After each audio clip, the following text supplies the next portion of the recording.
the scene on that morning was utter chaos. Our building really shook, and for us to feel it, then obviously it has to be a really large explosion. These sort of things happen overseas, New York, London, but never in Adelaide. On a weekday morning in March 1994, the Adelaide headquarters of the National Crime Authority was rocked by a sudden explosion. It soon became clear the deadly blast was caused by a parcel bomb. This is a wicked and evil thing that's been done. Authorities have revealed that the device was made of plastic explosive, eluding metal detectors.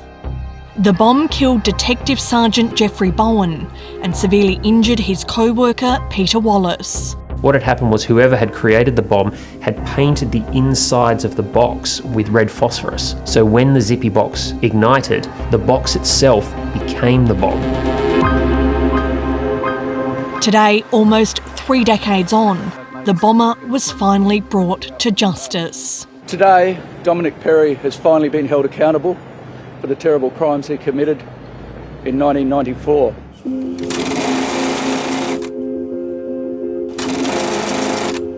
Dominic Perry has always been the prime suspect in the case and was first charged with Jeffrey Bowen's murder days after the 1994 bombing. Dominic, the following are the allegations I would like to put to you in relation to the charges being brought against you. I was pleased to be able to tell my sons that they'd arrested someone. Thousands of mourners were at the service, a sign of the respect Detective Sergeant Jeffrey Lee Bowen earned in life and the outrage at the criminal act that robbed a young family of a father. But relief over the arrest would be short-lived. Months later, the charges against Perry were withdrawn because of a lack of direct evidence linking him to the bomb. Naturally, I and my family are relieved the charges have been withdrawn.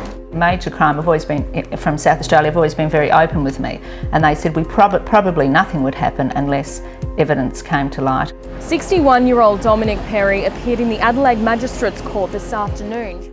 It wasn't until 2018 that Jeffrey Bowen's widow, Jane, received the news she'd been hoping for, after police laid fresh charges based on new evidence. We have never lost sight of justice, nor have we ever lost faith in the South Australia Police. From literally the day he was arrested, Perret has denied any involvement with the NCA bombing. Looking towards, obviously, the CPS building and again. In a trial that would last 7 months, prosecutors detailed Perry's motive for killing Jeffrey Bowen.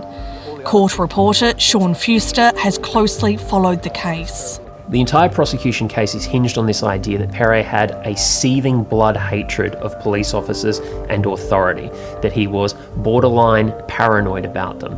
The court heard Perry's resentment grew after a $20 million Northern Territory cannabis crop he bankrolled was seized by police about 6 months before the NCA bombing. Part of that sting operation, they actually arrested and then impersonated one of Perret's brothers in order to get more information. That's an affront that, according to the prosecution, Perret's never let go of. As police investigated the network behind the massive crop, Detective Sergeant Bowen led a search of Perry's home in Adelaide's northern suburbs. He didn't just search it though. On Perret's version, Bowen ransacked the house, left it in a state of complete disarray. Perret saw this as a personal affront. During his time at the National Crime Authority, Jeffrey Bowen was head of a task force investigating Italian organised crime. The Calabrian Mafia is well known as 'Ndrangheta, and they come from a small village in Calabria called Plati. Dominic Perry was born in Plati, came to Australia as a small child.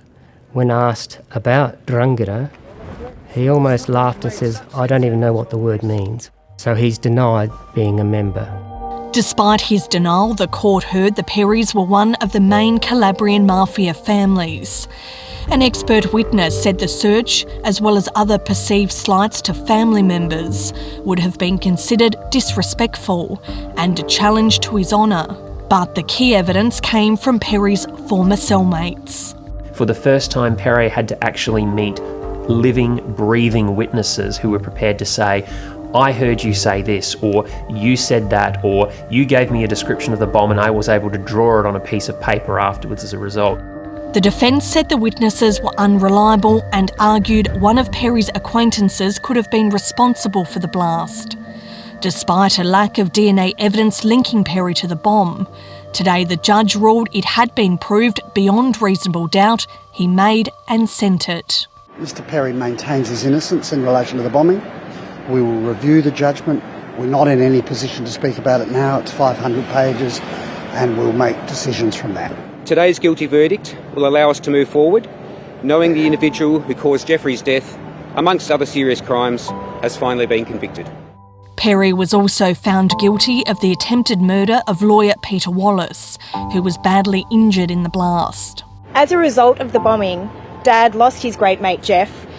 His career was cut short and he battled daily with the profound physical and emotional scars. Dad passed away in 2018 and it's our greatest sadness that he's not here today.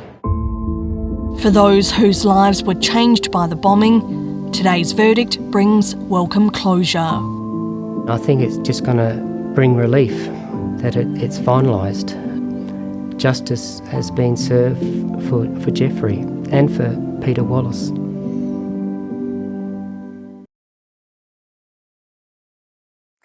Hi, I'm Lee Sales. Thanks for watching this story. If you'd like to watch more of 730's stories, they are on the left of your screen. And tap on the button below to subscribe and get the latest from ABC News.